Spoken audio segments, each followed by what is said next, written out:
សូ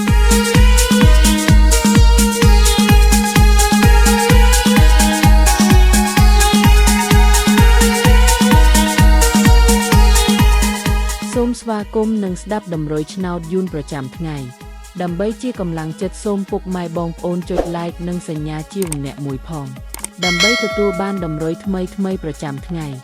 តម្រុយឆ្នោតយូននៅថ្ងៃនេះគឺថ្ងៃទី14ខែវិច្ឆិកាឆ្នាំ2025ដើម្បីកុំឲ្យខាតពេលយូរសូមស្ដាប់តម្រុយឆ្នោតពី admin មានលេខ99742531សម្រាប់ប៉ុស ABCD សម្រាប់លេខ OSIDE មាន2គ្រាប់គឺ OS ខ្ទង់70និង30សម្រាប់3លេខគឺ admin មាន2គ្រាប់ផងដែរគឺមានលេខ448 គុណ